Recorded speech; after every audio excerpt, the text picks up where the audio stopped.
So about the time I turned 35, I weighed 50 pounds overweight. I had two jobs. I was working a factory job, shift work, and I had my own business that I was running. I had two young kids. I was burning the candle at both ends. It was a recipe for disaster. So I started playing pickup hockey just to sort of, invest in my health again, start exercising to feel well. Well, that recipe didn't work because by the time I turned 40, I found myself in the ER. We thought I was having a heart attack.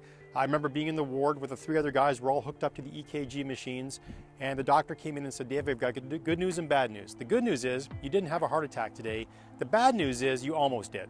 So I've got two choices for you. You can either lose some weight and get in shape or go on heart and cholesterol medication for the rest of your life. Now, unfortunately, most people choose the pills. I'm not sure why. I think it's because the diet and exercise seems really hard to do. You see, with work, we all have these EAP programs, right? It's on this side of the spectrum. And then we've got this side where we have people who are never going to take advantage of those programs unless it's absolutely necessary. In the middle, we have this gray area. That's the health and fitness industry, the diet industry, and they're really trying to make a profit off of you. And that's unfortunate because they're great services, but we just don't know how to manage our expectations from those services. So we're going to help you learn how to do that today. The other thing is, as I was going through this journey, I happened to run into an Ironman triathlete about 3 years into my journey. I'd become a walker that turned into a runner. That was my daily investment. I became addicted to the dopamine that made me feel well every day. You see, when you exercise, you get a release, a little drip of dopamine. That is what we call the happiness drug, and it makes you feel well.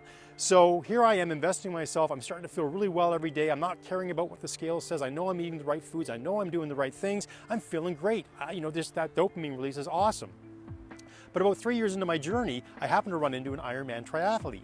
And he said, Dave, if all you ever do is run, that's a high impact activity. It's not if, but when you're going to get hurt. You might want to try doing some multiple sports, like Ironman, like doing swim, bike, and run, like triathlon. So I thought, okay, that's interesting. And I took his advice, and long story short, became an Ironman triathlete. And at 45, I had set this goal for myself to go out and do something completely insane, which was become an Ironman triathlete. And I thought that would make me finally happy. I'd feel well, I'd feel awesome. I was feeling well every day, but there was this missing component. I couldn't quite figure out what it was. So I remember crossing that first Ironman finish line in 2011 in Louisville.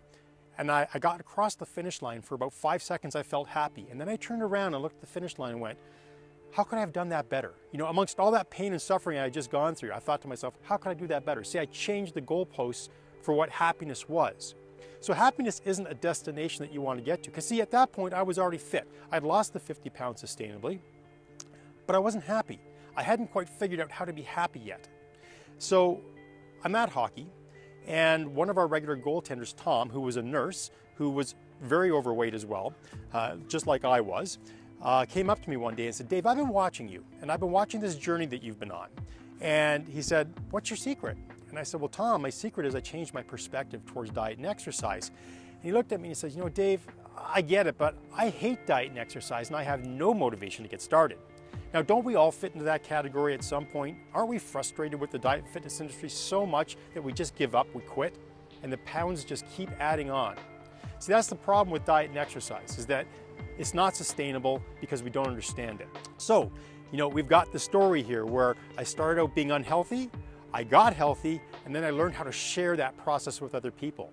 That's the full story. If you want to learn how to feel well every day, get that hit of dopamine by learning how to invest in yourself in a way that you're not chasing pounds on a scale, but it's helping you feel good every day.